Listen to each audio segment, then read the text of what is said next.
Et ma prédication, elle va sur, toujours, c'est la deuxième partie de la semaine dernière, ce sacrifice de louange que Dieu attend que nous soyons.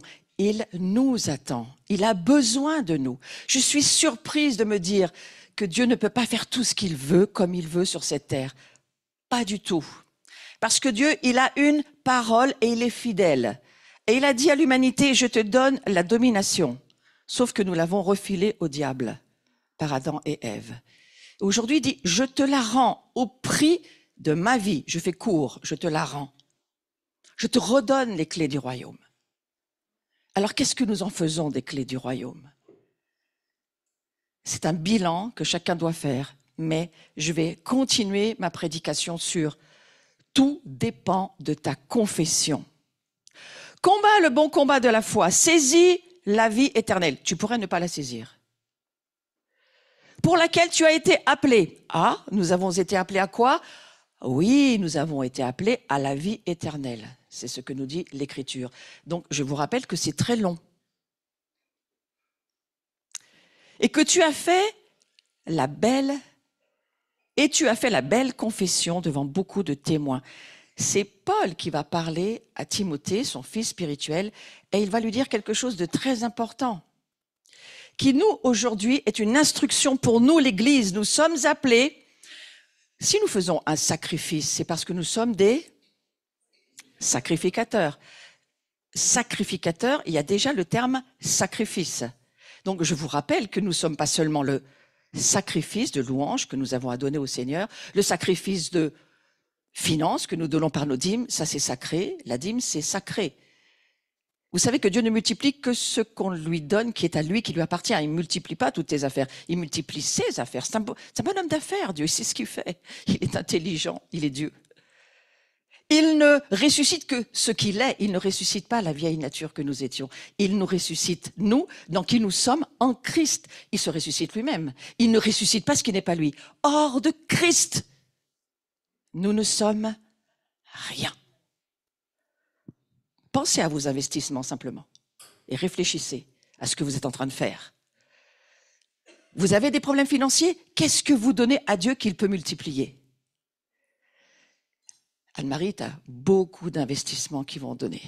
Avec ce que tu viens de faire ce matin, lorsque tu donnes de ce qui est de l'œuvre qui est la tienne, que tu portes, qui est celle de Dieu, mais qui est aussi la tienne, et que tu la laisses dans les mains du royaume, Dieu multiplie. Donc, c'est cela dont il est question. Donc, tu as fait la belle confession devant beaucoup de témoins, et nous aussi, nous sommes appelés à faire plusieurs choses. À combattre le bon combat de la foi. Est-ce que tu fais ce combat de la foi tous les jours dans ta vie de chaque jour? La foi vient de ce que l'on entend, de ce que Dieu nous dit. Pas seulement dans le livre, mais d'autres. Beaucoup de personnes, beaucoup de situations peuvent nous parler de la part de Dieu. Et lorsque Dieu nous parle, ça provoque la foi. Tout ce que tu entends qui n'est pas de Dieu provoquera aussi. Mais de l'autre côté, des ténèbres qui vont devenir très obscures et épaisses si tu les écoutes. C'est pourquoi le premier commandement donné à Israël, écoute Israël, tu aimeras. Écoute. Donc nous avons deux oreilles pour écouter. Et c'est extrêmement important de se le rappeler. Nous combattons le combat de la foi pour saisir. Ça veut dire quoi saisir la vie éternelle? Ça veut dire que tu ne dois pas penser à court terme sur tout ce que tu vis dans ta vie spirituelle. Tu penses à du long terme. Tu ne fais pas les choses jusqu'à ce que tu meurs, parce que ça, c'est juste un petit morceau de ta vraie vie. Tu agis parce qu'il y a une éternité devant toi pour laquelle tu es appelé à voir la réalité. Tout ce que nous faisons, tout ce que nous disons, tout ce que nous pensons, tous nos investissements ne sont pas pour ce monde-ci, mais pour le monde à venir. Nous sommes déjà la nouvelle création que nous sommes en Christ dans l'éternité. Donc nous avons déjà les affaires de Dieu en main. Nous sommes appelés à gouverner des cieux, pas depuis la terre ton petit bureau et faire ton petit chef sur ton petit travail. C'est pas ça que ça veut dire. Donc la confession de foi, c'est extrêmement important. J'avais parlé la dernière fois de savoir à qui nous nous identifions. Nous nous identifions aux grincheux ou nous nous identifions à celui qui est heureux. Parce que ce que tu dis va provoquer qui tu es. Et c'est la puissance de tes paroles qui va faire que tu deviens ce que tu dis. Donc tout va dépendre de ta confession. Or ici, il est question de belle confession. La belle confession que tu as fait, est-ce que tu as fait une belle confession durant tous ces jours de cette semaine? Ou est-ce que tu passes ta vie à donner tes opinions et à écouter ce que le monde te dit et à faire des commentaires de texte sur ce que le monde te montre? Si tu fais ça, tu vas pas pouvoir continuer à avancer dans le monde de la foi. Or, sans la foi, il est impossible de plaire à Dieu. Est-ce que c'est dans tes préoccupations de plaire à Dieu? Si Dieu est au-dessus de tout, et s'il nous a choisis comme sa famille, c'est qu'il compte sur nous. Il a de la foi pour nous, de croire que nous pouvons nous laisser être transformés par la confession de notre bouche. Donc là où je vais aller, c'est parler de sorte à avancer vers une autre dimension de vie. Nous pouvons changer la dimension de notre vie, pas seulement en venant à la célébration du dimanche matin. L'église du dimanche matin sa destinée, je pense qu'elle est amenée à mourir. Elle ne vivra pas, cette église-là. Tu ne peux pas vivre sur l'église du dimanche matin. Ta vie, elle est tous les jours. Ici, c'est une convocation que Dieu nous donne parce qu'ensemble, les ministères aident jusqu'au retour de Christ et sont encouragés. Et ce sont des dons qui viennent des cieux. Nous n'y pouvons rien, nous non plus, dans les choix de Dieu. Mais nous sommes appelés et choisis pour aider le corps à s'édifier, pour que le corps puisse vivre, pas les ministères. Le corps doit vivre. Donc moi, ma préoccupation, c'est de voir un corps qui fonctionne et qui fonctionne dans la foi et qui arrive à la maturité de la révélation du Christ. C'est ce que dit Éphésiens 4. Ma préoccupation, c'est qu'ensemble, pas une personne ou deux, mais ensemble, la communauté, elle arrive à maturité. Christ en nous, pas en moi. Donc ça m'intéresse de savoir où tu en es et là où tu en es et ce que tu vis. Et je veux t'aider à avancer encore plus haut que là où tu en es, si c'est le cas. Donc parler de sorte à avancer vers une autre dimension de vie. Il y a une église qui a jamais passé le seuil de la croix. Nous sommes des pécheurs pardonnés, instruits, et nous pleurons et nous attendons que Jésus revienne. 2000 ans que ça dure. Rien ne se passe et les ténèbres se développent parce qu'il faut passer au-delà de la croix et commencer à voir qui nous sommes en Christ et commencer à le confesser, à le dire. Je suis quelqu'un d'autre. Je ne suis plus cette vieille vie, je ne suis plus cet homme qui a ses désirs, sa volonté, ses ressentis. Oh, je sens pas ce chant, je l'aime pas. Oh, je sens pas qu'il faut faire ça. Ah, mais moi, je me sens pas bien ici, je reste pas. Mais c'est mort, ça. L'Église, elle meurt à son âme.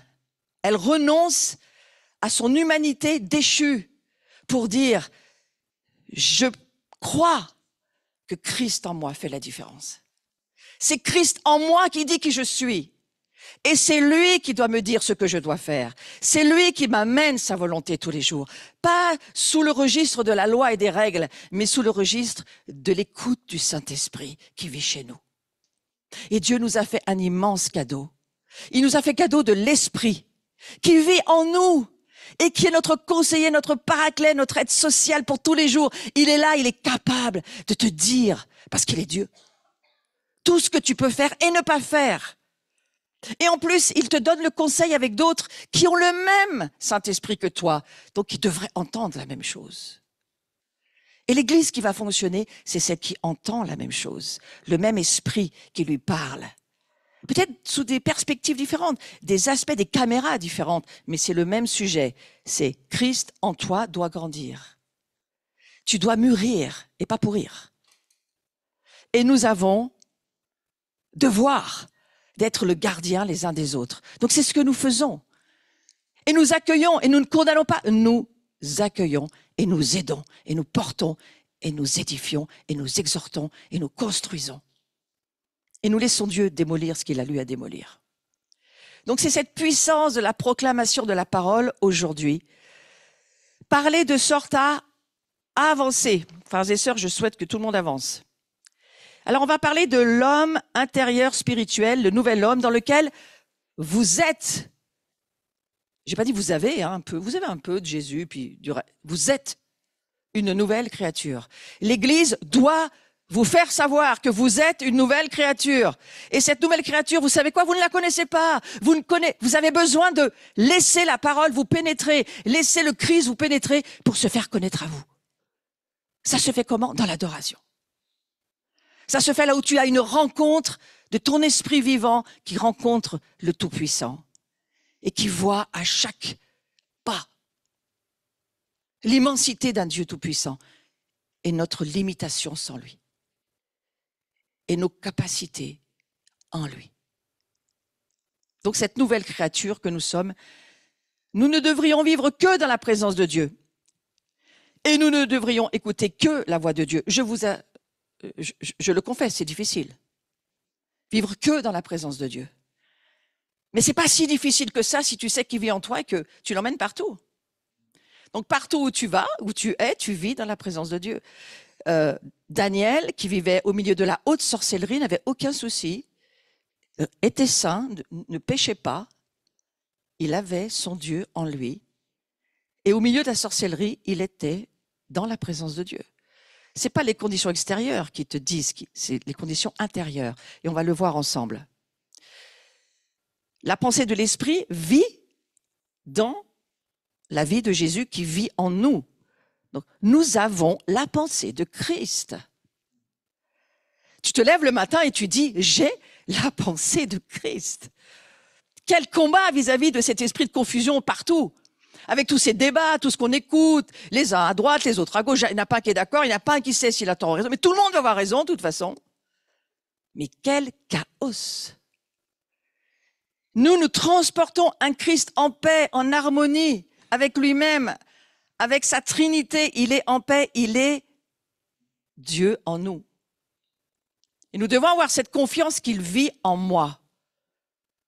Si je remplis les conditions dont il est question dans la parole de Dieu. Mais il faut commencer par croire.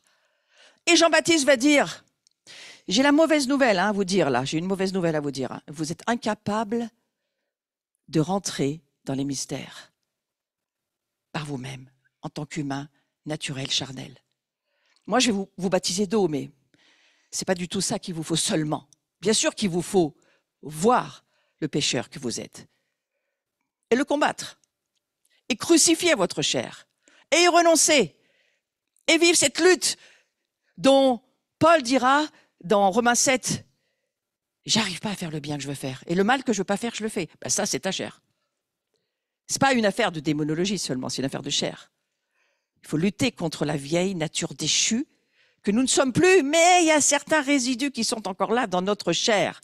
Donc nous ne nous battons pas contre notre vieille nature, elle est morte à la croix. Mais nous nous battons contre notre chair qui est encore là. Nos habitudes, nos emprises, les blessures, les séquelles d'un monde déchu, passé, qui est encore en nous. Dans notre chair, pas dans notre esprit. Notre esprit, Christ est le propriétaire. Et nous avons devoir d'être le propriétaire de nos pensées. Si nous ne sommes pas propriétaires de nos pensées, comment pourrions-nous prier ? Comment pourrions-nous confesser et proclamer la parole de Dieu si nous proclamons tout ce qui est charnel, tout ce qui est de doute, tout ce qui est des choses que Dieu ne veut pas entendre?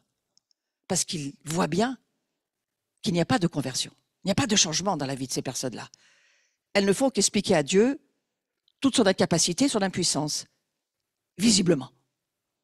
C'est pas ce que Dieu attend dans nos prières. C'est pas ce qu'il attend dans nos confessions. Il attend à ce que notre esprit soit rempli du Saint-Esprit et lui rappelle qui il est et de plaider avec lui. Pour nous et pour ce monde. Pour que ce monde voit qu'il n'est rien sans Christ, mais qu'en Christ, il va pouvoir faire beaucoup de choses. Donc c'est de cela dont il est question dans ma prédication. Le royaume des cieux, il est présent en nous et c'est ce qu'on appelle l'homme intérieur spirituel régénéré. Cessez d'avoir peur pour votre vie. Vous êtes devenu, si vous avez donné votre vie à Christ, quel que soit là où vous en êtes. Christ, il dit pas, bon, j'en prends 50%, puis le reste, on verra plus tard.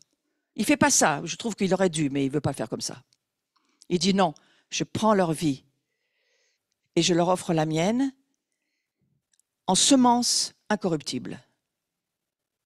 Tu es une semence incorruptible. Ça devrait te faire sourire si tu m'entends. Si c'est pas ton cerveau qui essaye de calculer, mais ton esprit qui dit « Waouh !» Parce que le cerveau est toujours en calculette. Mais l'esprit dit « Ouh ! Une semence incorruptible !» Alors ça veut dire quoi? Que je ne suis pas corruptible? Exactement. Ça veut dire que Dieu te donne dès le départ un paramètre. Tu es incorruptible. Si c'est moi qui vis chez toi, tu es incorruptible. Maintenant, il faut développer la semence, qu'elle devienne un arbre qui va donner des fruits. Ça va prendre du temps, mais déjà, sache que tu es appelé à grandir, à mûrir. C'est ça que Dieu surveille. Surveille pas ton succès de ce monde. Surveille pas là où tu en es de tes capacités humaines qui t'amènent à être quelqu'un de bien, parce que ça, c'est pas qu'il s'en fout, mais ça l'intéresse pas vraiment.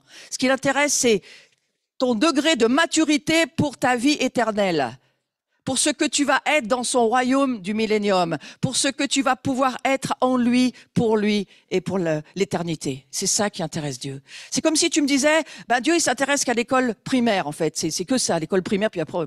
Non, mais lui, il est au-delà de l'école primaire, n'est-ce pas? Nous aussi, du reste. Si tu disais à un enseignant, écoute, réussis ta primaire, puis après, tu peux partir en voyage, tu n'irais pas bien loin. Tu saurais lire et écrire, c'est tout. La plupart des chrétiens, ils savent lire et écrire. Ils savent rien d'autre. Parce qu'en eux, l'esprit d'Antéchrist les limite, les tient par leurs pensées, les canalise, les confine, leur interdit le passage dans le mystère. Quelle tristesse! Alors que Dieu dit, en moi, tu peux partir en voyage. Pas besoin d'EasyJet. Tu prends mon esprit et tu viens me rencontrer dans les cieux. Même pas à payer, c'est gratuit. Et c'est cela que Dieu nous propose, de développer cette semence pour devenir un arbre. Ouais. Et c'est à partir de là, quand tu commences à être un arbre et que tu commences à voir que les autres vont venir te manger, qu'il y a encore à grandir pour que tu te réjouisses de ce que les autres mangent tes fruits. Pourquoi? Parce qu'il y a de nouveau des résurrections à vivre et que Christ, je vous le redis, ne ressuscite que qui il est en toi. Il ne ressuscite pas autre chose que lui. Donc il amène des naissances dans son royaume de ce qu'il est. Lui, pas de qui nous sommes sans lui. Ça devrait changer nos prières. Nous apprenons à vivre de l'intérieur vers l'extérieur. Nous apprenons à demeurer dans cette vie. Écoutez, Romains 7, 22. Croyez-moi sur parole, mais vous irez vérifier dans votre Bible si vous avez le temps plus tard. Car je prends plaisir à la loi de Dieu selon l'homme intérieur. Vous voyez, l'homme extérieur ne prend pas du tout plaisir à la loi de Dieu. Combien de temps tu passes dans ta salle de bain? Combien de temps tu passes à faire ton apparence extérieure? Et combien de temps tu passes à t'occuper de ton intérieur? Vous savez, parfois, c'est juste un agenda de temps, parce que le temps que nous y mettons, c'est parlant. Ça parle de nos préoccupations.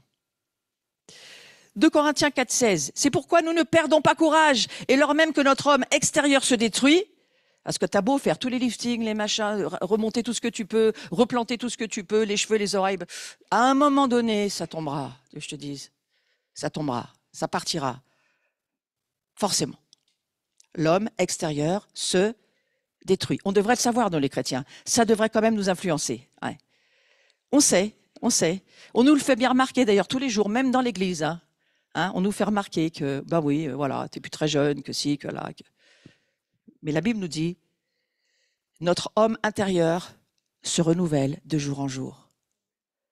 Je souhaite que ton homme intérieur se renouvelle de jour en jour. Éphésiens 3, 16.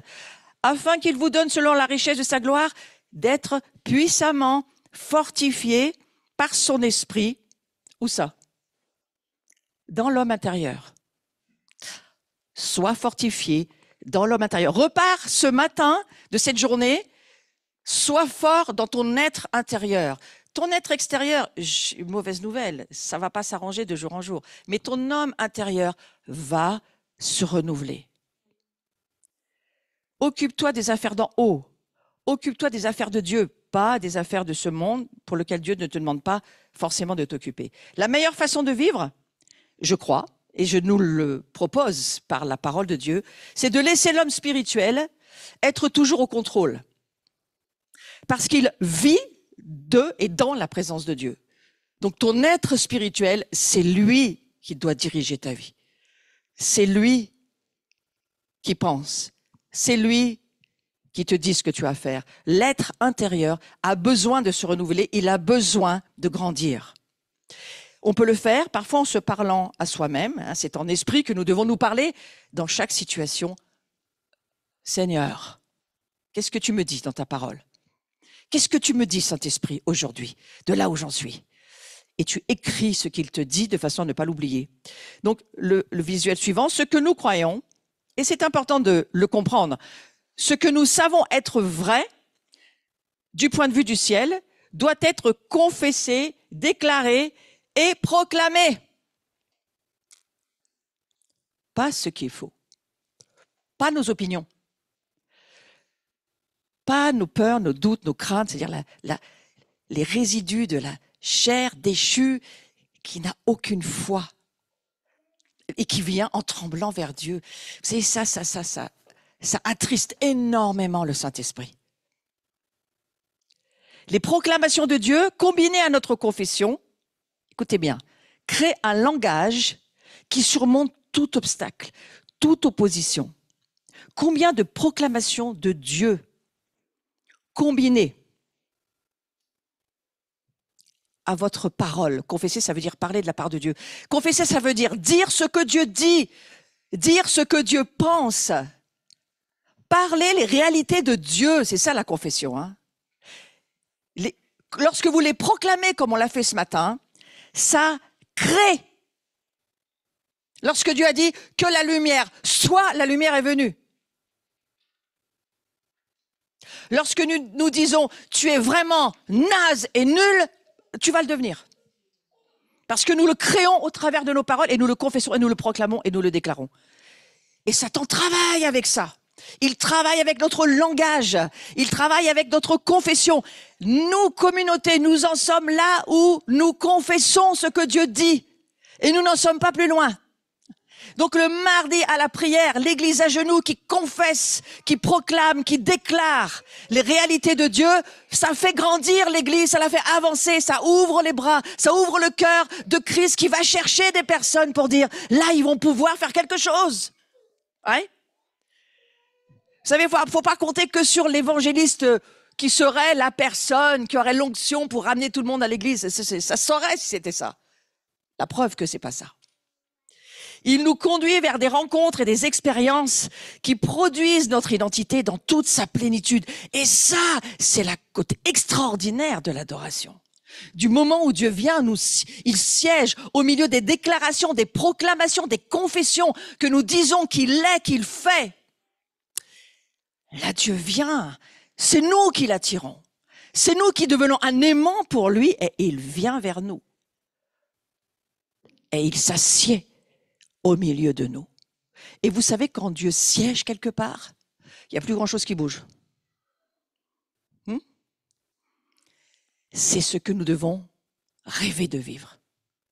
Que Dieu vienne siéger, s'asseoir et dominer tout ce qui se passe autour de nous. Lui seul peut le faire. Donc nous devons confesser ce que Dieu a dit sur nos circonstances. Je me souviens d'être rentré dans la salle précédente, c'était la rue de la Terrasse. Un dimanche matin, j'étais rempli de l'esprit plus qu'à d'habitude. Je saute sur l'estrade. Le culte n'avait pas commencé, je me souviens, mais je me revois comme hier. Je saute sur l'estrade, comme ça, tac, et je m'entends dire « Il n'y a pas de récession dans l'église ». Tu te souviens? Oui, peut-être. Peut-être que c'est vrai, peut-être que c'est pas vrai. Parce que regarde-nous quand même, là on en est dans ce qu'on vit. Et puis on ne parle que de ça, que de récession, on va manquer de tout. Il faut faire nos réserves. Il faut garder comme l'écureuil. Sauf qu'il y a un rat qui va passer, qui va tout te bouffer. Tu auras gagné quoi? Tu auras nourri le rat. Ouais. Il n'y a pas de récession dans l'Église. Ni pour les finances, ni pour les maladies, ni pour rien. Puisqu'on a chanté, il est au-dessus. Mais alors pourquoi tu ne le crois pas? Pourquoi tu chantes un truc que tu ne crois pas? Alors mets-toi à genoux avec moi et dis, Seigneur, viens au secours de mon incrédulité. Mais viens, j'ai besoin que tu viennes au secours de mon incrédulité. Parce que si nous le croyons vraiment, frères et sœurs, on n'en serait pas là. Les démons croient. Les démons sont croyants, ils tremblent. C'est dans l'Écriture. Les chrétiens, on n'est pas des croyants, on a la foi dans le Christ. C'est pas de la croyance, c'est de la révélation dans la vérité, qui est une personne qui s'appelle Jésus. Donc, voilà. Ce que nous savons être vrai du point de vue du ciel, ce que tu sais être vrai du point de vue du ciel, viens le mardi, viens chez toi dans ta chambre de prière et prie, écris et dis à Dieu, c'est ça la vérité, même si tout le reste me dit le contraire. C'est ça la vérité, c'est ça la prière. C'est ça la proclamation, c'est ça la confession. Là, on va voir l'Église commencer à bouger. Là, on va voir arriver les chameaux et les ressources. Bien que ça ait commencé, merci Anne-Marie. Visuel suivant. Merci. Dieu veut nous entendre proclamer à haute voix. Moi, j'attendais ce matin, parce que quand même, j'en ai un peu parlé dimanche dernier. Dieu veut nous entendre. Non, mais ça se fait pas dans le monde. Il faut pas parler, il faut pas trop se montrer. En fait, le monde nous donne des normes d'attitude, de comportement très religieux. Moi, j'ai bien aimé Bartimée quand Jésus est passé à la sortie de Jéricho. Le gars avait vraiment un besoin et lui s'est mis à hurler. Il s'est mis à hurler. Jésus, aie pitié, j'en ai marre de rien voir. Moi, je rêve d'entendre un chrétien venir ici faire cette prière. Un vrai voyant, mais qui veut voir dans le monde de l'esprit. Et qui dit, Jésus, j'en ai marre de rien voir. Eh bien, nous prions. Eh bien, que tes yeux s'ouvrent, mon frère ou ma sœur, et que tu puisses voir le monde spirituel. Hein? Oui. Jusqu'où nous sommes en feu pour Dieu, dans notre propre vie, pour voir les choses arriver. Donc Dieu veut nous entendre, et il veut entendre des phrases qui déclarent qui nous sommes, à qui nous appartenons, qui il est. Il attend à ce que nous proclamons les réalités spirituelles, invisibles pour ce monde, mais visibles pour nous. Il y a un trône dans le ciel, il y a un Dieu qui règne, il y a des anges qui sont là, il y a un monde spirituel qui vient. Est-ce que nous allons finir par le voir, ce monde-là? Se rendre compte qu'il y a des scribes qui écrivent ce que nous disons, des messagers qui viennent, qui repartent, qui amènent les messages là où nous avons prié dans la semaine. Vous savez, vous avez vu ce film War Room? War, la guerre. War Room, la pièce. La chambre de guerre. Cette femme, elle a une chambre de guerre chez elle. C'est pas seulement le mardi soir à l'église, c'est dans sa maison, elle a une chambre de guerre. Et elle a compris que tout va se passer là. Dans cet endroit-là. Et elle a ses papiers collés au mur. Et petit à petit, au fur et à mesure des choses qui sont accomplies, elle enlève ses papiers, elle en remet d'autres.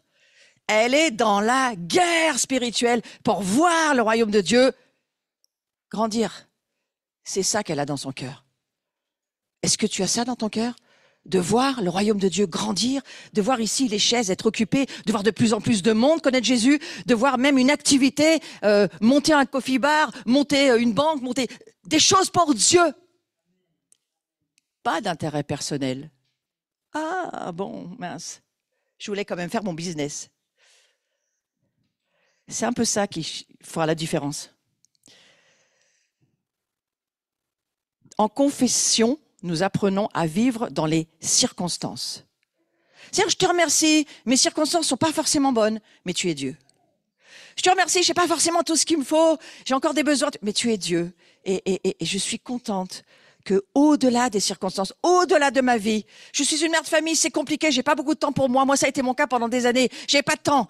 Chaque minute était importante pour moi parce que j'avais pas de temps pour moi et même pas pour Dieu des fois. Mais je disais à Dieu, s'il te plaît, rends-moi ce temps. Ouais, je l'ai aujourd'hui. Gloire à Dieu. En déclaration, nous maîtrisons l'art de nous tenir en opposition face à l'ennemi. Tu veux t'opposer au diable, déclare. Il est celui qui ne dort jamais. Moi, je dors, pas lui. C'est ça, si tu dors pas, fais cette déclaration-là. Lui, il dort pas, moi, je dors. Parce qu'il surveille mes nuits. Donc, je vois pas pourquoi je dormirais pas. Il faut déclarer au diable ce que tu as besoin de lui dire. La déclaration, c'est pas la confession, c'est pas la même chose. La confession, c'est tu parles ce que Dieu dit et tu lui rappelles que pour toi, c'est important.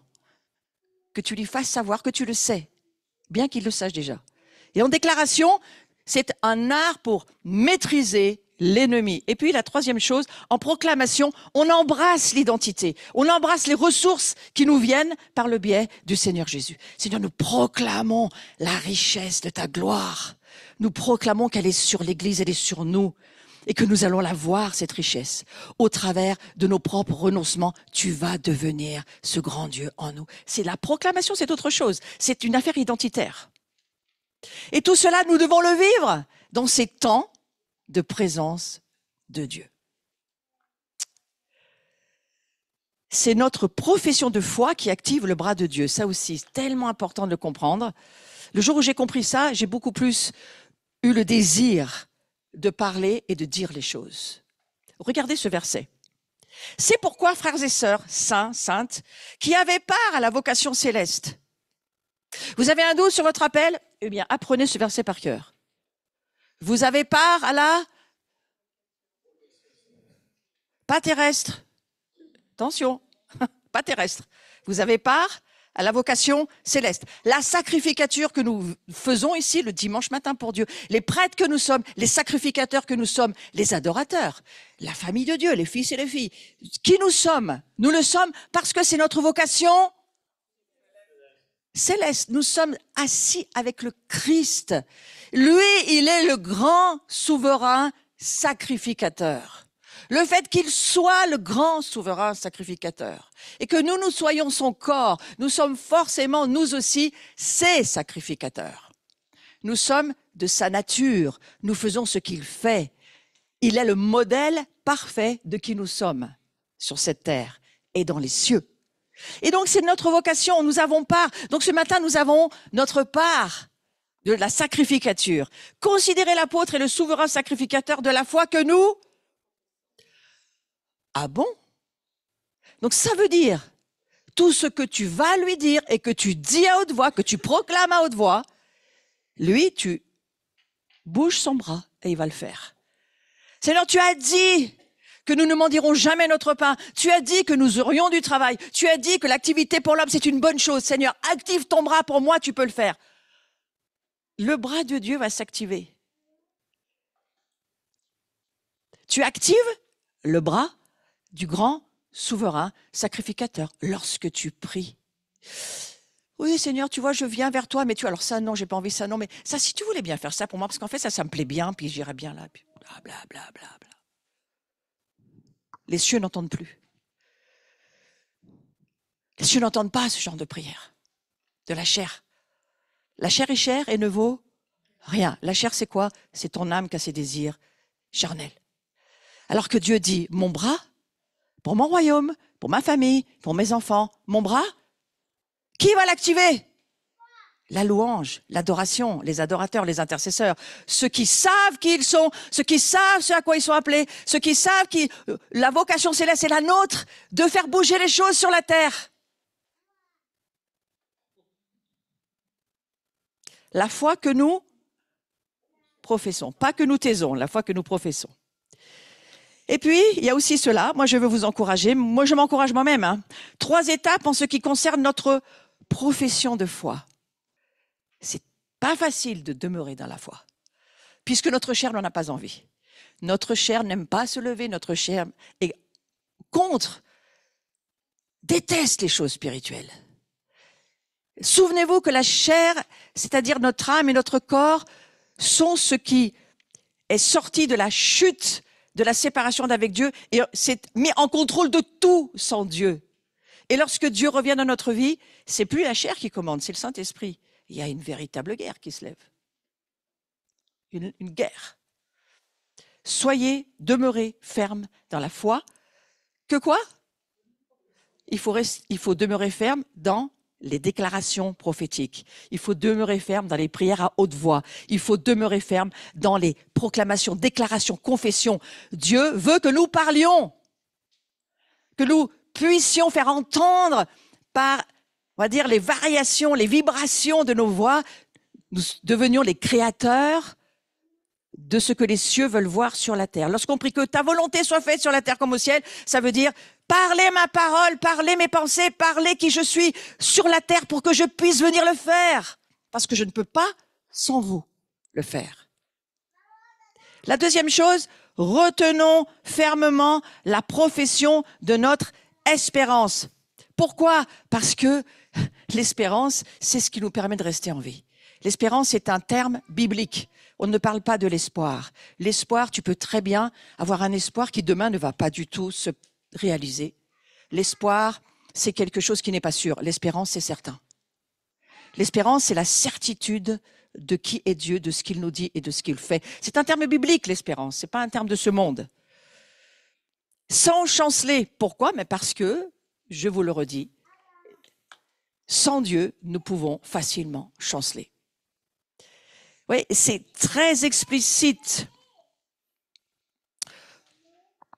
Donc, il est important de se dire, tout d'abord, nous professons notre foi, nous nous y tenons, sans tergiverser.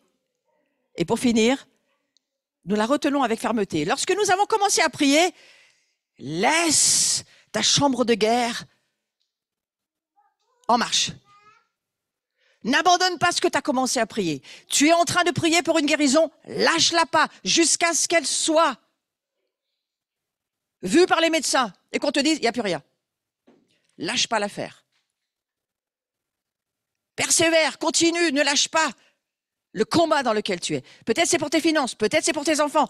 Ne lâche pas, laisse tes sujets dans ta chambre de guerre. N'arrache pas le papier jusqu'à ce que Dieu te dise, c'est bon. C'est fait. Mais sache une chose, en Christ, c'est déjà accompli. C'est dommage de lâcher. C'est juste que Dieu veut voir et te laisse à l'épreuve. Combien de temps tu tiens? Combien de temps tu me crois? Combien de temps il te faut pour que tu prennes cette habitude, que tu ne la lâches pas de tenir ta guerre dans la prière?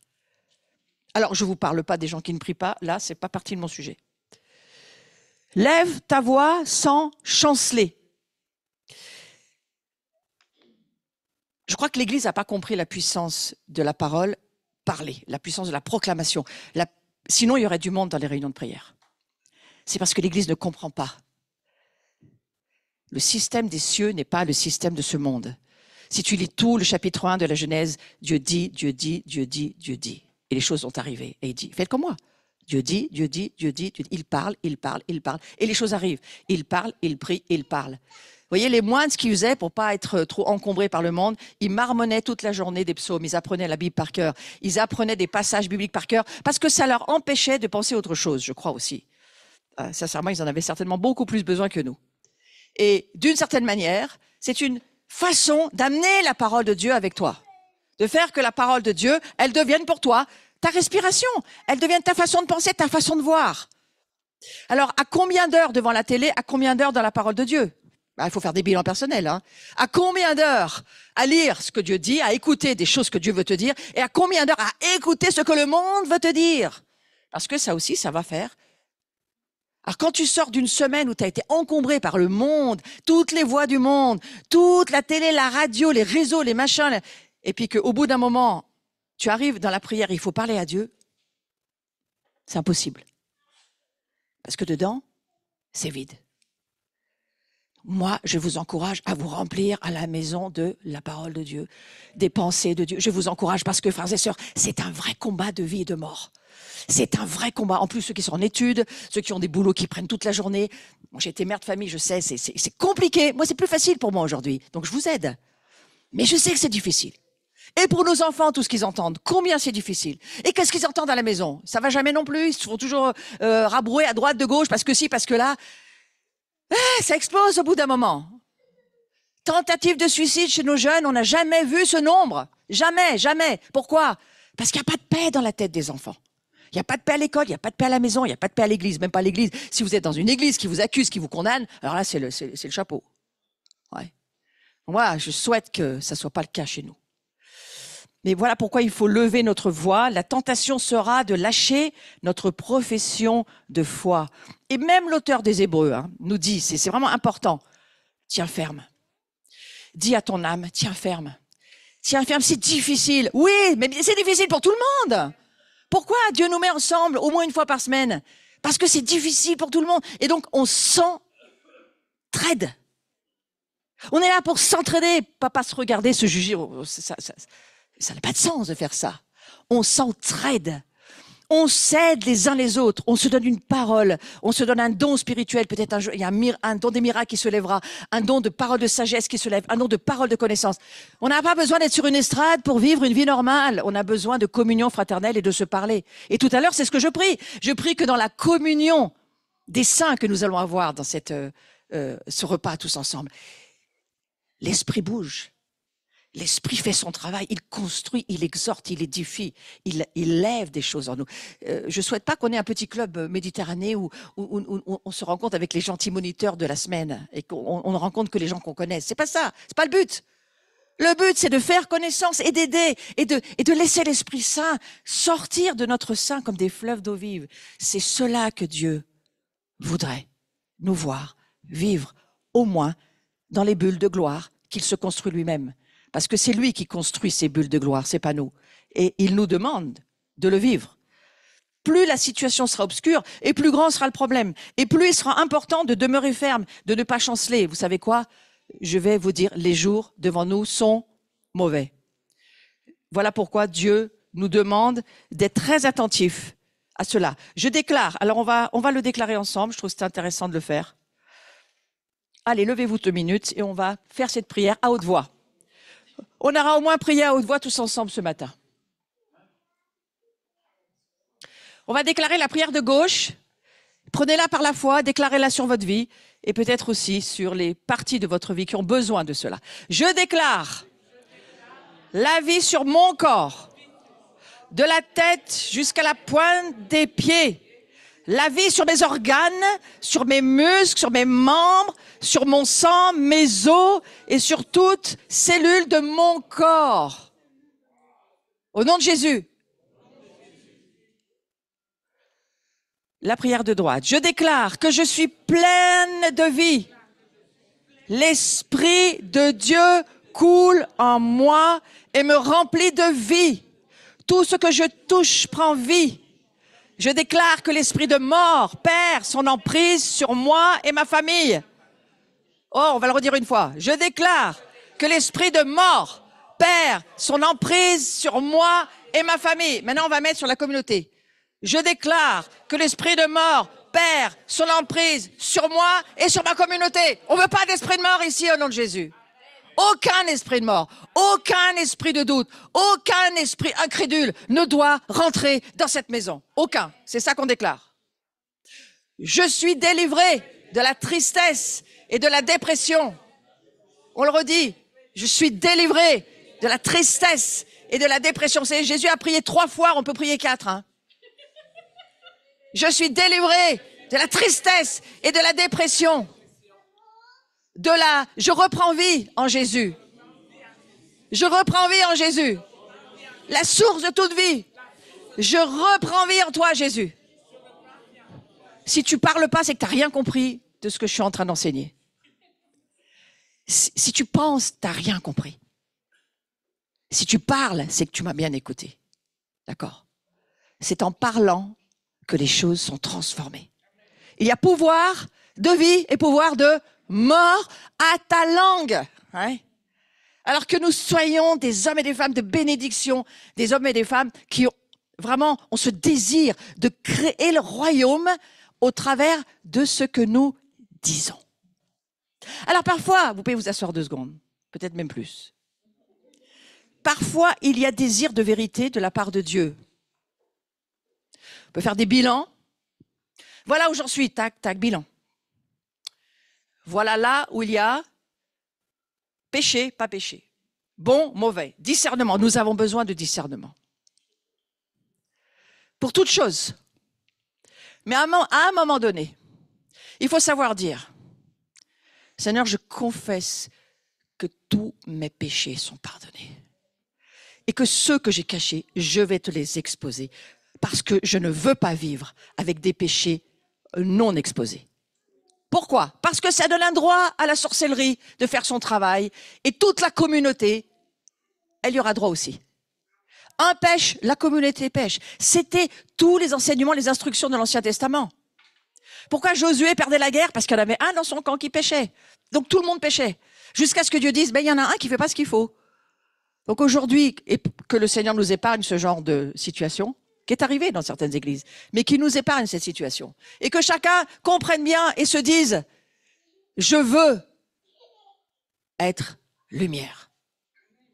Parce que lorsque nous prions que Jésus vit en moi, ça veut dire, je veux être lumière. Vivre dans la lumière. Et alors le sang de Jésus, 1 Jean 9, le sang de Jésus, il nous purifie. Mais si tu vis dans les ténèbres, si tu caches les choses, si tu laisses les choses cachées sous la table, Satan va prendre ses droits. Ça se verra pourquoi? Aux fruits. Parce que tes fruits ne seront pas bons. Et toute la communauté le verra. Donc autant que ça soit réglé une bonne fois pour toutes. Je déclare, je tiens ferme sans chanceler. Je déclare, je tiens ferme sans chanceler. Nous avons besoin de l'aide de Dieu. C'est extrêmement important. La méditation du jour proclame que tu as été justifié par la grâce de Dieu. Dis-le tous les jours. Je suis justifié par la grâce de Dieu. Oui, j'ai péché aujourd'hui. Oui, j'ai péché. Bien sûr que j'ai péché. Qui ne pêche pas encore? Nous sommes des saints qui péchons de moins en moins. Ou qui péchons encore. On peut dire comme on veut. Ouais. Ceci dit, je ne peux pas vivre comme ça sans m'en occuper. Je dois vérité à Dieu. Et de dire, j'ai péché. J'ai pas fait ça, j'ai pas fait ça, j'ai pas fait ça. Faites des bilans chaque jour. Je suis désolée de vous le dire. Vous pouvez pas faire un paquet de cadeaux pour 2 ans. Hein. C'est chaque jour. Laissez le Saint-Esprit être votre lumière. Lui, il met le projecteur sur ce qui le dérange. Donc, faites pas d'introspection, c'est pas à peine. On n'est pas chez les psychiatres. Mais laissez le Saint-Esprit mettre le projecteur sur quelque chose. Quand ça fait 2-3 fois que vous entendez la même chose dans vos pensées, quelqu'un vous le répète, vous voyez encore ça, oh, c'est que Dieu vous parle, sérieux. Qu'à ce moment-là, il faut, je crois, dire, pardonne mon péché, Jésus. Pardonne, j'ai pas obéi. Pardonne, j'ai pas fait. J'ai mal dit, j'ai mal fait. Je lisais hier un enseignement de Prince qui disait 2 choses pour vaincre l'esprit d'Antéchrist, l'amour de la vérité et l'humilité. Aimez la vérité, aimez Jésus, aimez la lumière, n'aimez pas les ténèbres. Aimez la vérité, mais humiliez-vous. Faites comme Jésus, la kénose qu'il a vécu, il s'est dépouillé de lui-même. Alors Marie, quand vous avez tort, dites-le à votre femme. Pardonne-moi ma chérie, j'ai eu tort. J'aurais pas dû faire ça, j'aurais pas dû dire ça.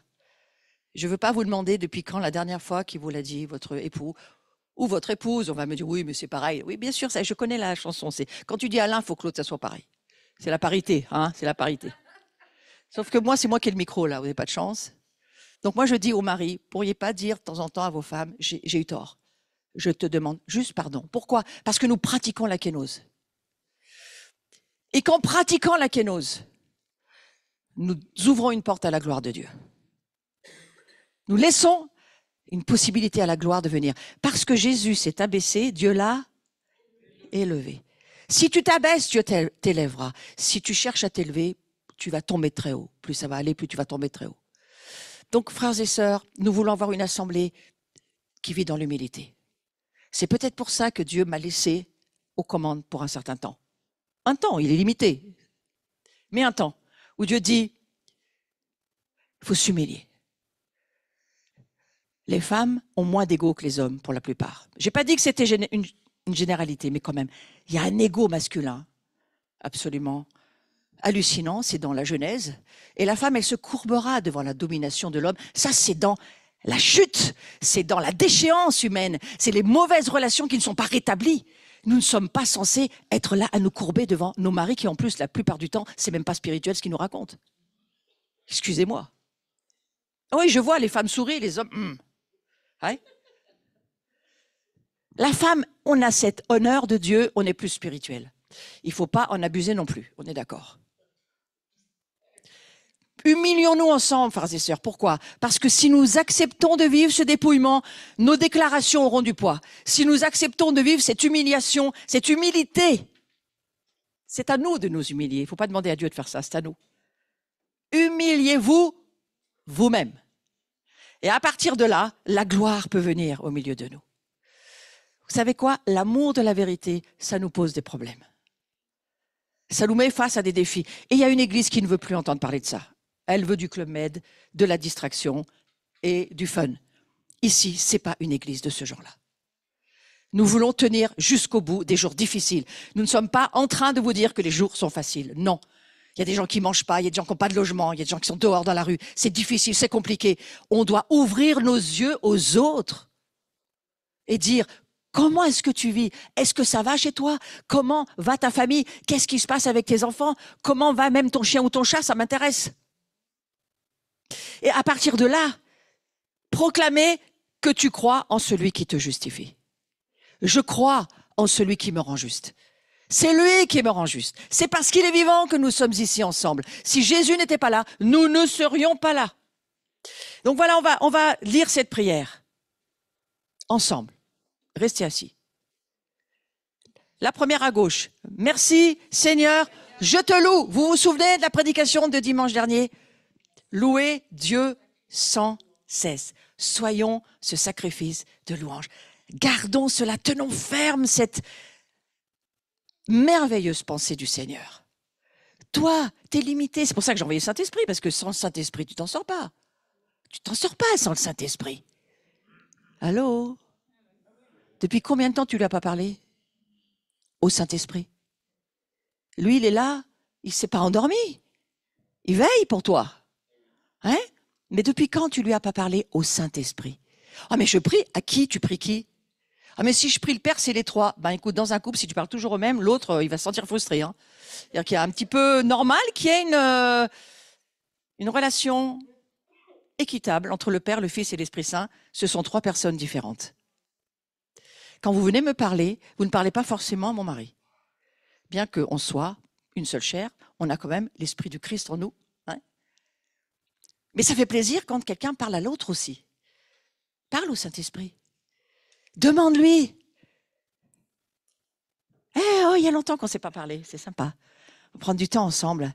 On va fermer la porte de la chambre, on va fermer la télé, les gosses sont couchés, c'est bon, on est tranquille. Et là maintenant, waouh, qu'est-ce qu'on va se dire? C'est merveilleux. Que tu sois en moi, que tu me rappelles que Jésus m'aime. Tu es ma mémoire. Hein? L'Esprit Saint, il est la mémoire. Il glorifie Jésus. Il nous raconte, il nous rappelle. Il nous redit tout ce que nous, on oublie. Parce qu'on oublie très facilement. Donc, faisons cette prière. Je proclame que je n'éteindrai pas l'Esprit. Qu'est-ce que ça veut dire, j'éteindrai pas l'Esprit? Ouais, les gens vous disent, ouais, ben, si je pêche, j'éteins l'Esprit. Oui, certainement, mais il n'y a pas que ça.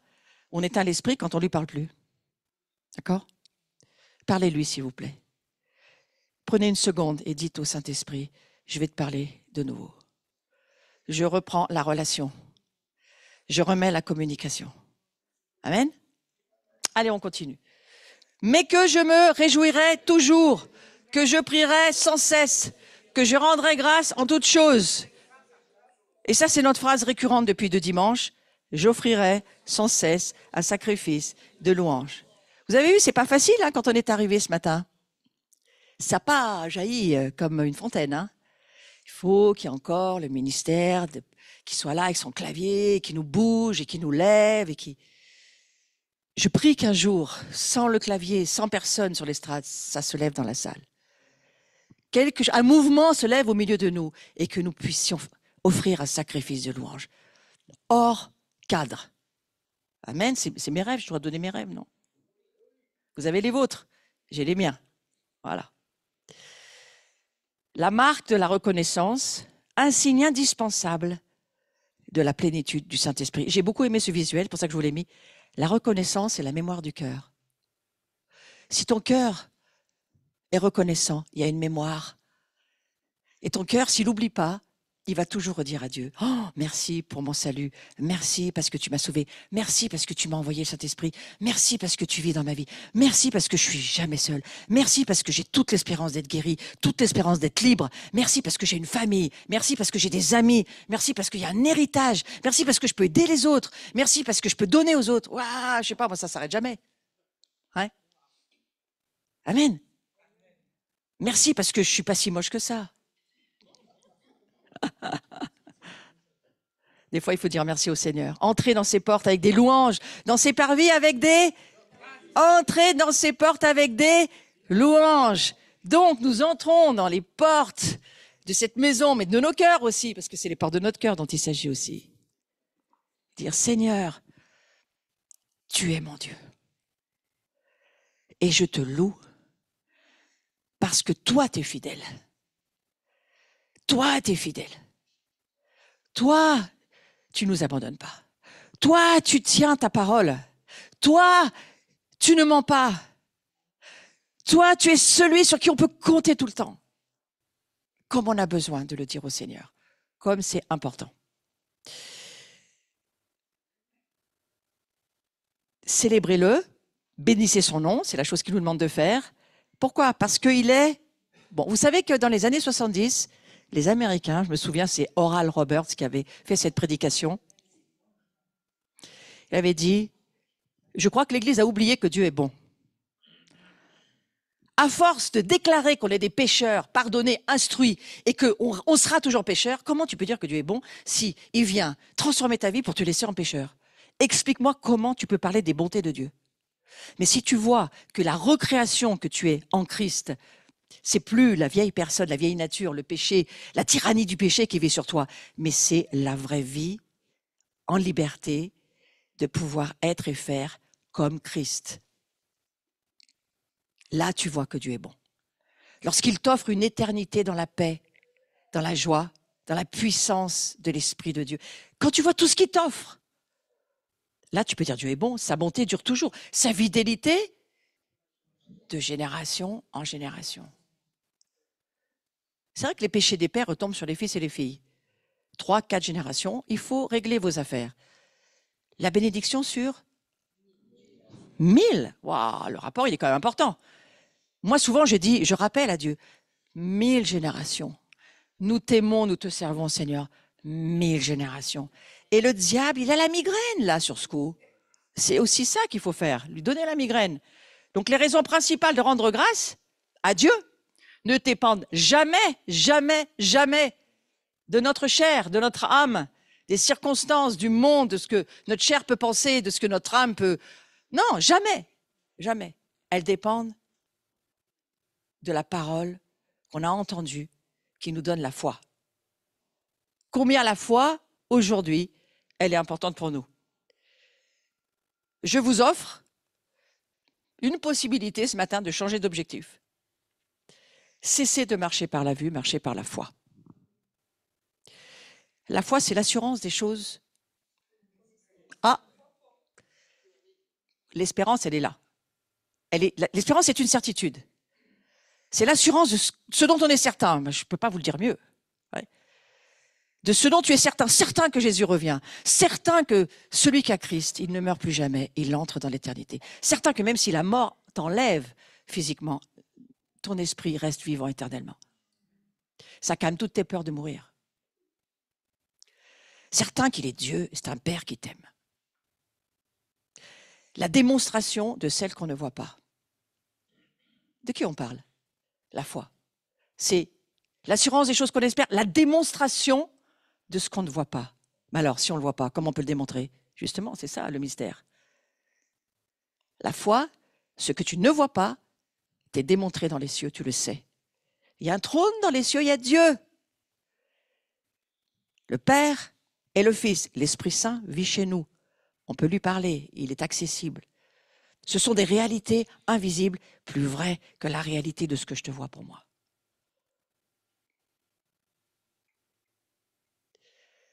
Que nos yeux s'ouvrent au travers de la parole de Dieu.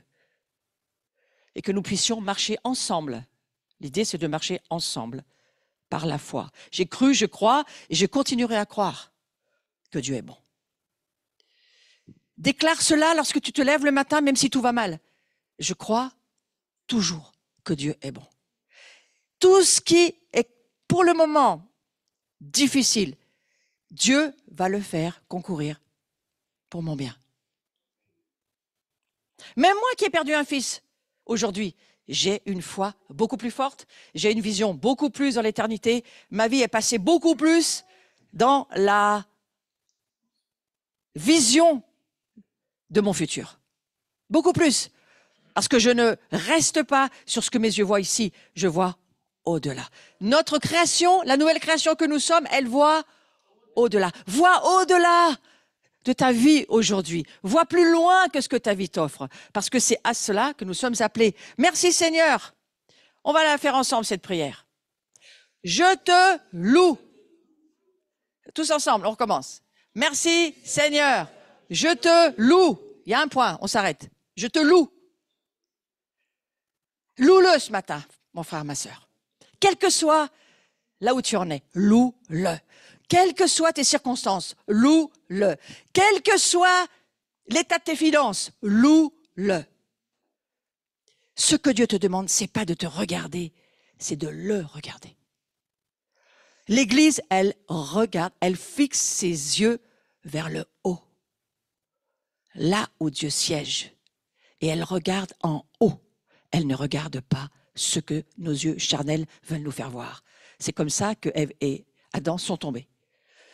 Je proclame, tous ensemble, que j'entre dans tes portes avec des louanges, dans tes parvis avec des cantiques, parce que tu es bon et que ta bonté dure à toujours.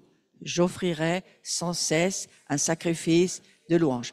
Allez, marmonnez-le avec moi. J'offrirai sans cesse un sacrifice de louange. Un sacrifice. Un sacrifice. Un sacrifice. La louange, c'est quelque chose qui coûte à la chair. La chair, elle voudrait être dans un grand confort de vie, elle voudrait être charnelle, hein, c'est ça, être charnelle. Quand on dit « Oh, qu'est-ce que t'es charnel ?» ça veut dire que t'es vraiment dans le matérialisme, dans l'humanisme, ta chair, elle est bien là, bien rondelette, elle se fait plaisir, elle mange, elle boit, elle chante, elle dort. Jésus lui dira « J'ai rien pour poser ma tête, pour dormir. Ce monde, je ne suis que passager. » Ouais, ça vous parle? Je passe pas mon temps, ma tête sur l'oreiller, dira Jésus. Il parle à certains là, en disant « Non. Dans ce monde, ma vie est un sacrifice offert pour que le royaume vienne. » C'est ce que je prie, Seigneur. Je prie vraiment qu'on va aller à la bataille en chantant les louanges de Dieu. Parce que pourquoi la louange, ça fait quoi la louange?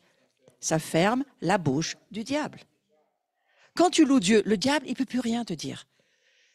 Parce que lui, il essaye de te barrer, de te mettre il laisse des épreuves se faire. Parfois, tu les crées toi-même, hein, les épreuves. Mais bon, voilà. Et voilà, les choses se passent. Et Satan s'en sert en disant, tu vois, toute l'histoire de Job, tu vois, regarde, comment tu peux encore aimer Dieu? Et toi, tu dis, mes circonstances ne dirigent pas mon être intérieur. Quand bien même on m'arracherait la peau, je loue Dieu. C'est ce que disaient les premiers chrétiens. Les premiers chrétiens n'avaient pas du tout peur de mourir parce qu'ils étaient remplis de l'espérance de la gloire. Et je prie ce matin que nous soyons remplis de l'espérance de la gloire, que même si tu te retrouvais dans une situation insupportable pour ta chair, tu peux encore dire, dans mon cœur, j'ai l'espérance de la gloire. Ce temps humain va passer. Toutes les œuvres humaines vont passer. La seule chose qui passe pas, la parole de vie en moi qui me dit qui je suis et qui est Dieu. Et ça passera jamais. Une force capable de faire taire l'ennemi, c'est quoi? Lorsque nous arrivons dans cette pièce, nous avons nos combats de la semaine, nous avons nos difficultés, nos fardeaux. Nous sommes. C'est normal, on est des humains, c'est normal. Jésus aussi passait du temps dans la prière. Pourquoi? Parce qu'il fallait qu'il s'extrait d'un monde très difficile, où lui, on voulait le tuer tout le temps en plus, où on le confrontait tout le temps, à la loi, les pharisiens, tous ceux qui étaient contre lui. Il faisait toujours des choses à l'envers. Il parlait aux femmes, il fallait pas. Il libérait les gens alors que non, on préférait les garder malades, ça faisait de l'argent. Enfin voilà, il faisait toujours des choses à l'envers de tout le monde. Hein. Et puis, qu'est-ce qu'il avait besoin de quoi de temps en temps? Eh bien d'aller sur la montagne et de parler à son Père. Et son esprit montait dans les cieux et rencontrait Dieu. Et c'est ce que nous faisons lorsque nous prions. Nous sommes assis avec lui, à la droite de notre Père, et nous lui parlons et nous déchargeons tout ce qu'on n'en peut plus sur cette terre. Ouais. Et quand tu as des responsabilités plus grandes, il faut y passer encore plus de temps. Donc que Dieu nous aide à cela. Moi, c'est pour nous encourager que je vous dis ça. Tu as tiré des louanges de la bouche des enfants. Ça veut dire beaucoup de choses. Ça veut dire qu'il a pas besoin de grand-chose, Dieu, pour venir. Il a juste besoin que tu lui dises que tu es content qu'il soit Dieu. Il ne te demande pas d'avoir fait l'université 5e niveau, hein, DESS de je sais pas quoi. Il ne te demande pas ça. Il te dit, dis-moi juste que tu es content que je sois ton Dieu. Dis-moi juste que je suis ton Dieu. Dis-moi juste que tu crois encore en moi. Dis-moi juste que je peux faire quelque chose pour toi. Si tu me loues, je viens. Et je fais fuir le diable. Ouais, je fais fuir le diable, même de chez toi. Peut-être qu'il habite chez toi, mais il peut s'en aller. C'est pour ça que Jésus chassait beaucoup de démons. Et le fait de chasser des démons, ça faisait venir la guérison. Cette femme courbée, 18 ans, et Dieu lui dit, lève-toi, tu es libre, lève-toi. Il n'y a plus d'esprit sur ta vie, lève-toi. Tu rêverais pas de prier cette prière pour quelqu'un? Un jour, et de voir une femme se lever et dire, oh, il n'y a plus rien sur ma vie, c'est merveilleux. Dieu peut, au travers de nous, le faire encore aujourd'hui. Par la bouche des enfants, de ceux qui sont à la mamelle, c'est de nous dont il s'agit. Hein. Tu as fondé, pas ta grâce seulement, ta gloire. Sa présence vient lorsqu'on le loue, pour confondre tes adversaires, pour imposer silence à l'ennemi et aux vindicatifs. Et vous savez quoi, des fois, je crois qu'il faut nous encourager, je vais finir avec ça, il faut nous encourager sur un petit sujet. Lorsqu'on a un frère, une sœur qui, visiblement, en stress, en difficulté, en angoisse, ne fait que raconter ses ténèbres, à un moment donné, il faut arriver à faire taire cette personne gentiment, avec grâce. Viens, on va faire un chant en langue, viens, on va chanter un chant qui va purifier l'atmosphère de ton cœur. Viens, on va louer Dieu. Tout ce que tu racontes, Dieu le sait, mais n'active pas les ténèbres en racontant les ténèbres. Le témoignage qui va vaincre le diable, Apocalypse 12, 11, c'est quoi? C'est ça, le témoignage de qui est Jésus dans notre vie, qu'est-ce qu'il a fait? Il nous a sortis des ténèbres, il nous a télétransportés dans le monde de la lumière, de sa gloire. Et il a téléchargé, il est en train de télécharger sa gloire sur nos vies. Oh, ça vous fait pas quelque chose? Bon, ouais, amen. Moi, ça. Il télécharge sa gloire dans le peuple qui croit. Et la gloire, c'est pour pouvoir pardonner l'impardonnable, pour pouvoir aimer celui que tu ne peux pas aimer, pour pouvoir aider celui que tu n'aurais jamais pu aider, pour donner un don que seul Dieu a pour quelqu'un. La gloire, c'est ça. La gloire, c'est Jésus en action. C'est ça, la gloire. Guérir les malades, amener la liberté là où les gens sont captifs, ressusciter les morts, d'abord spirituels, ensuite physiques, ça viendra. C'est ça, la gloire. Vous la voulez? Levez-vous. Levez-vous. Vous bénirez ainsi les enfants d'Israël. C'est nous aussi. Donc c'est ce que je veux faire ce matin. Je veux, de la part du Seigneur, vous bénir de cette bénédiction d'Aaron. Et vous leur direz que l'Éternel te bénisse et qu'il te garde. Que l'Éternel fasse luire sa face sur toi. Qu'il t'accorde sa grâce. Que l'Éternel tourne sa face vers toi et qu'il te donne la paix. C'est ainsi qu'ils mettront mon nom sur les enfants d'Israël et je les bénirai. Et ce matin, nous mettons ton nom sur toute ta famille, Jésus, que tu veux bénir et aimer, aider, accompagner dans tous ces jours. Merci Jésus pour ta grâce. Amen. Et on va très vite, au milieu de ce message, prendre la communion. Donc si quelqu'un veut m'amener la table au milieu. OK.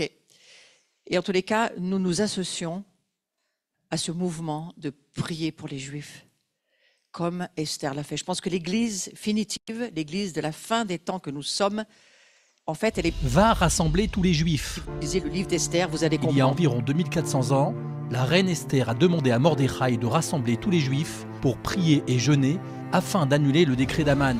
En ces temps où nos ennemis se dressent contre nous pour nous anéantir, unissons-nous et crions la douleur de nos 134 frères et sœurs kidnappés. Et prions pour la guérison de nos blessés et de nos chers soldats. À l'occasion du jeûne d'Esther, ce jeudi 21 mars, rassemblez-vous pour une prière commune. Unis comme un seul homme, en direct, parmi des centaines d'autres événements communs en Israël et dans le monde entier. Prenons le temps de nous arrêter pour le peuple d'Israël. Comme à l'époque, en ces temps-ci également. Et ce qui était une époque de détresse se transformera en un grand salut.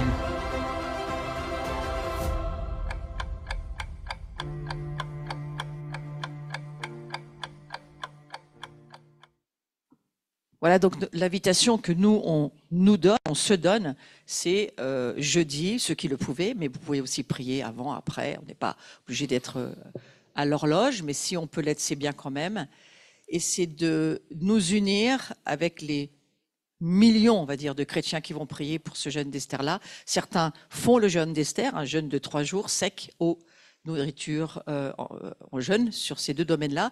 Donc c'est un jeûne très difficile. Moi, je ne l'impose à personne. Je dis juste que certains vont le faire et que ceux qui pouvaient le faire, un repas, 2 repas, c'est très bien aussi. Mais c'est de nous associer à ce qui se passe dans le monde entier. Nous sommes une seule Église et il y a un seul Père, un seul Dieu. Donc forcément, nous avons aussi la même responsabilité vis-à-vis d'Israël. Donc ça, c'était une annonce pour ce jeudi. Nous aurons mardi soir la prière ici à 20h15. Comme autre annonce, la journée du 23 mars, il y a déjà pas mal d'inscriptions, mais si vous souhaitez suivre cette journée en présentiel, inscrivez-vous sur le site, s'il vous plaît. Et puis ceux qui êtes sur le Zoom, il faut aussi s'inscrire. Je parle à ceux qui sont en ligne. Il y en a déjà un certain nombre qui l'ont fait. Comme ça permet d'organiser la journée. C'est une journée, on va dire 9h30, 10h du matin jusqu'à 17-18h. Enseignement, adoration, ministère, prière. J'enseigne sur le domaine des émotions et sur le domaine de la libération de ce que nous avons vécu dans nos passés, nos traumatismes, etc. Et je vais aller, je pense, sur un sujet qui n'est pas souvent traité dans l'Église, mais qui est une plaie et qui s'appelle l'amertume. Donc je pense que je vais aller sur ce sujet-là et que tout ce que nous n'arrivons pas à libérer dans nos vies en termes d'insupportables. Vous voyez, beaucoup de choses qui sont insupportables aujourd'hui, hein. Et Satan le sait, mais Dieu nous donne les moyens d'en sortir et de vivre libre de cela.